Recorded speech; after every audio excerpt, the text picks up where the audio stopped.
Friends, welcome to Angular Physics again. आज हम बात करेंगे 5.285 की। इससे पहले हम 5.284 कर चुके हैं। कॉम्पटन इफेक्ट मैं समझा चुका हूं, उसके बहुत सारे क्वेश्चंस हम कर चुके हैं और ये क्वेश्चन भी बहुत आसान है। स्टार्ट करते हैं फटाफट से। इस क्वेश्चन में बोला गया photon of wavelength lambda equals to 6 picometre.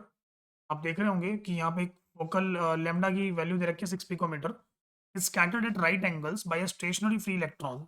Right और रॉन्ग, मतलब कि फाई की वैल्यू आपको गिवन है, दैट इज 90 डिग्री, और आपसे पूछा है फ्रीक्वेंसी कितनी होगी स्कैटर्ड फोटोन की। ठीक है ना, बहुत सिंपल है। आपको अच्छे से पता है कि हमें हमारे पास फॉर्मूला होता है delta lambda equals to h by m c into 1 - cos phi.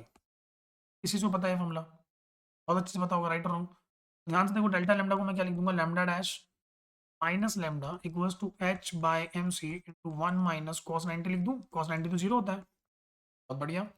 मेरे हिसाब से यहाँ से लैम्डा डैश की वैल्यू आ रही है lambda plus h by m c. Right और रॉन्ग, बहुत सिंपल सा हमें काम करना है। सबसे पहले ना हम लैम्डा निकाल लेते हैं। राइट और रॉन्ग, लैम्डा डैश निकाल लेते हैं। लैम्डा डैश की वैल्यू कितनी आएगी, ये आपको वेवलेंथ आपको ऑलरेडी गिवन है, दैट इज 6 पिकोमीटर। मैं क्या करता हूँ, मैं वैल्यू लगा देता हूँ 6 इंटू 10⁻⁻12 ना, प्लस एच की वैल्यू कितनी है 6.636 into 10⁻34 upon mass is 9.1 into 10⁻31 into speed of light is 3 into 10⁸8। Yes और नो, बहुत सिंपल तरीके से मैंने इसको कैलकुलेट किया। तो लैम्डा डैश आ रहा है 6 इंटू 10⁻12 प्लस, इसको सॉल्व करेंगे तो कितना आएगा, और कैलकुलेट कर लेता हूँ। मेरे पास कैलकुलेटर है, आप भी अपना कैलकुलेटर निकाल के रखिए और मेरे साथ साथ कैलकुलेशन कीजिए। Right wrong, 6.636 and it is divided by 9.1 into 3। Right, तो मेरे पास आंसर आ रहा है 0.243 इंटू 10⁻34 प्लस 31 कितना हो जाएगा, -3 -8 तो -11 हो जाएगा। लेकिन मुझे 12 में बनाना है इसको। राइट, लैम्डा डैश आ जाएगा 6 plus 2.43 into 10⁻12 and that will be 8.43 picometre. मुझे लगता है कि लैम्डा डैश की वैल्यू सबको समझ में आ गई होगी। राइट रॉन्ग, मैंने कुछ नहीं करा, बहुत ही सिंपल सा काम किया है। करा क्या है, बस कॉम्पटन इफेक्ट का फॉर्मूला लगा के लैम्डा डैश निकाल दिया, स्कैटर्ड वेवलेंथ। राइट रॉन्ग, अब उन्होंने लेकिन हमें क्या पूछा, उन्होंने फ्रीक्वेंसी पूछा, तो एफ डैश इक्वल्स टू क्या हो जाएगा, ये हो जाएगा c by lambda dash. Is that clear? तो बहुत सिंपल है, सी की वैल्यू 3 इंटू 10⁻8 है, लैम्डा डैश की वैल्यू 8.43 इंटू 10⁻12 है। ये आ जाएगा 3/8.43 इंटू 10⁻20। यस और नो, इसको सॉल्व करेंगे 3 डिवाइडेड बाई 8.43, तो मेरे पास आंसर है 0.355। राइट और wrong, f dash equals to 0.355 into 10⁻20 hertz ना। लेकिन आप देखोगे तो इरोडॉम के जब आंसर शीट देखोगे तो आंसर शीट में एक्चुअली वो फ्रीक्वेंसी हर्ट्ज में नहीं देता है। राइट और रॉन्ग, उसको फ्रीक्वेंसी की कौन सी चाहिए, इसका मतलब वो ओमेगा पूछ रहा है आपसे, मतलब एंगुलर फ्रीक्वेंसी वो पूछ रहा है। तो एंगुलर फ्रीक्वेंसी निकालने में कोई दिक्कत नहीं है मेरे तो, हमें तो राइट सेम ही काम करना है। क्या करना है, ओमेगा ओमेगा डैश निकालने के लिए omega dash will be equals to 2 pi f dash. 2 pi से मल्टीप्लाई कर दीजिए। 2 पाई की वैल्यू क्या होती है 6.28 into 0.355 into 10⁻20। Right wrong, let us calculate. It is 2 into 3.14 मतलब 6.28 इंटू 0.355, सॉरी 6.28 इंटू 0.355, मेरे पास आंसर है 2.22। Mega dash is nothing, it is 2.22 into 10⁻20 hertz. या सॉरी, हर्ट्ज नहीं आएगा, यूनिट्स आएंगी, वो क्या आएगी, रेडियन पर सेकेंड बोल सकते हैं, या फिर हम बोल सकते हैं इट इज रेडियन पर सेकेंड ही बोलेंगे, ज़्यादा बेटर रहेगा। राइट रॉन्ग, मेरे हिसाब से ये आंसर आ गया है 2.22 इंटू 10⁻20 हर्ट्ज या फिर रेडियन पर second, it's up to you. Right, मेरे हिसाब से फर्स्ट पार्ट क्लियर हो गया होगा सबको।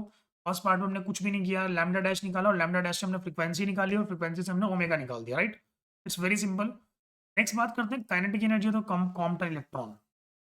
अच्छा, इलेक्ट्रॉन के पास एनर्जी कितनी गई ये देखना है। अच्छा ध्यान से देखें, अगर हम इलेक्ट्रॉन की एनर्जी देखना चाहते हैं तो क्या हमें लिखना चाहिए, एनर्जी कंजर्वेशन लगा देते हैं। राइट, सोच के देखो, जो जो फोटोन आ रहा था उसके पास कितनी एनर्जी थी, एच सी बाई लैम्डा। जो जा रहा है उसके पास कितनी है, h c by lambda dash, plus एक एनर्जी किसकी आ जाएगी, काइनेटिक एनर्जी आ जाएगी इलेक्ट्रॉन की। राइट रॉन्ग, तो क्या ई डैश का फॉर्मूला आ रहा है हमारे पास h c by lambda minus h c by lambda dash. सोच के बताइए। बहुत बढ़िया, तो ई डैश आ जाएगा हमारे पास, ये आपको याद होगा, हम इसको 1240 अपॉन लैम्डा इन नैनोमीटर्स लिखते हैं, याद है आपको। माइनस यहाँ भी लिख देता हूँ 1240 upon lambda dash in nanometre. बात समझ में आ रही है? बहुत बढ़िया। तो मैं क्या करता हूँ ना, लैम्डा हमारे पास जो था, लैम्डा था 6 पिकोमीटर। इसको अगर नैनोमीटर में लिखना चाहे तो कोई पाप तो नहीं हो जाएगा मेरे हिसाब से, राइट? रॉन्ग? नैनोमीटर में कैसे लिख देंगे इसको? मेरे हिसाब से बन जाएगा 0.006, है ना? क्योंकि ये 6 इंटू 10⁻12 को लिखना है अगर नैनोमीटर में, तो क्या करो, 1 2 3 मतलब 0 0 ऐसे करके, राइट? रॉन्ग? तो 0.006 हो जाएगा। 0.006 इंटू 10⁻9। वैसे हमारे पास जो आंसर आया था लैम्डा डैश का, वो कितना आया था? 8.43 पिकोमीटर। तो ये हो जाएगा 0.00843, 0.00843। तो मैं तो यहाँ पे दोनों वैल्यूज लगा देता हूँ, सिंपल सी बात, राइट? टी डैश की वैल्यू आ जाएगी 1240, तो कॉमन आ गया, अंदर क्या बचा, 1 अपॉन लैम्डा की वैल्यू 0.006 माइनस 1 अपॉन 0.00843। मैंने तो ये कर दिया भाई। अब आंसर किस में आएगा? इलेक्ट्रॉन वोल्ट में आएगा, राइट? रॉन्ग? मैं क्या करता हूँ, उसको कैलकुलेट कर लेता हूँ भाई। मैंने कैलकुलेट करा तो क्या लिखा, ध्यान से देखो, 1 डिवाइडेड बाय 0.006, इससे मेरा आंसर आ रहा है 166.67। फिर मैं क्या करता हूँ, फिर मैंने 1 को डिवाइड करा 0.00843 से, मैंने डिवाइड किया तो आंसर आया माइनस का 118.623। इंटू कर देते हैं इसको 1240 से, और ई डैश की वैल्यू में जो मिल जाएगी, ई डैश की वैल्यू कितनी आ जाएगी बताओ जरा एक बार?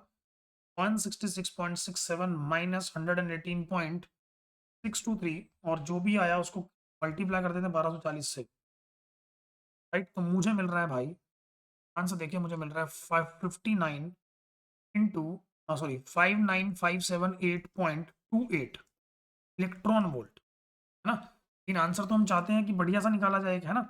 अगर हम बढ़िया सा आंसर निकालना चाहते हैं तो क्या करते हैं, इसको इलेक्ट्रॉन वोल्ट मतलब इसको लिख देते हैं किलो वोल्ट में, किलो इलेक्ट्रॉन वोल्ट, राइट? 1 2 3 इसको कन्वर्ट कर देते हैं, ई डैश की वैल्यू आ रही है 59.57 kilo electron volt, that is approximately equal to 60 kilo electron volt, right? मुझे लगता है इसमें कोई दुविधा होनी नहीं चाहिए। और ये तरीका और बहुत ही इजी तरीके से मैंने सॉल्व किया, कुछ भी नहीं था इसमें क्वेश्चन में। तो 285 भी हो गया हमारा। बहुत जल्द हम इस सीरीज को खत्म करने वाले हैं, तो कॉम्पटन इफेक्ट के सिर्फ 5 या 6 क्वेश्चन और बचे हैं, तो वो भी करते हैं, उसको खत्म करते हैं फिर, ठीक है? बने रहिए मेरे साथ। सब्सक्राइब नहीं किया चैनल को, प्लीज सब्सक्राइब कर दीजिए। Thank you everyone, have a great day, bye.